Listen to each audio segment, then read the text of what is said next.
આખી પૃથ્વીમાં સૌથી મુશ્કેલમાં મુશ્કેલ શું છે? આ દુનિયામાં ધન, ગાડી, બંગલો, વૈભવ, ચીજો, સ્ત્રી, પુત્ર વગેરે તે મુશ્કેલ નથી. યાદ રાખો, એ તો પાપીના ઘેર પણ હોય છે. પરંતુ મુશ્કેલમાં મુશ્કેલ એ જ છે, મનુષ્યનો આ દેહ મળ્યો. મોક્ષની ઈચ્છા અને જ્ઞાની પુરુષનો સત્સંગ સાંભળવો એ ત્રણ અતિ મુશ્કેલ છે. એ તો જેના ઉપર ભગવાનની ખૂબ જ કૃપા હોય તેવા ભાગ્યશાળીને જ સાંભળવા મળે છે. તો ગીતા અધ્યાય 18 શ્લોક 48 હું વાંચી સંભળાવું છું. હે કુંતી પુત્ર, પોતાનું સ્વાભાવિક કર્મ દોષવાળું હોય તો પણ તેનો ત્યાગ ન કરવો જોઈએ.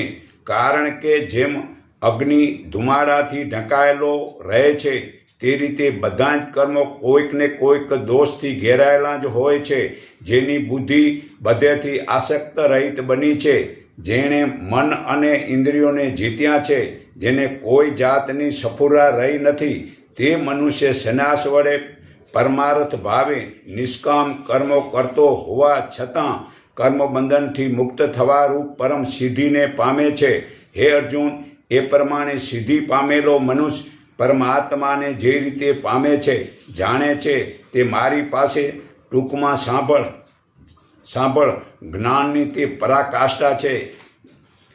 એવો વિશુદ્ધ બુદ્ધિવાળો યોગી દૃઢતાપૂર્વક પોતાનું નિયમ કરી શબ્દ, સ્પર્શ વગેરે વિષયોનો ત્યાગ કરીને વેર ઈચ્છા છોડી દઈ મિતાહાર તથા એકાંત સેવન દ્વારા વાણી, શરીર તથા મનને વશ કરી નિત્ય મારા ધ્યાનમાં પરાયણ રહી વૈરાગ ધારણ કરી અહંકાર, બળ, ઘમંડ, કામ, ક્રોધ અને પરિગ્રહનો ત્યાગ કરીને મમતા રહિત અને શાંત ચિત્ત થાય છે. આથી તે બ્રહ્મભાવને પ્રાપ્ત થવા યોગ્ય બને છે.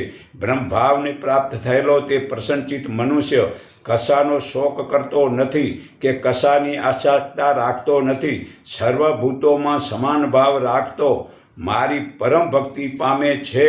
મારી પરમ ભક્તિ દ્વારા તે મનુષ્ય હું કેવો છું અને કોણ છું તે બરાબર જાણે છે. અને પછી મને એ પ્રમાણે ખરેખર સ્વરૂપ જાણવાથી મારામાં પ્રવેશ થાય છે.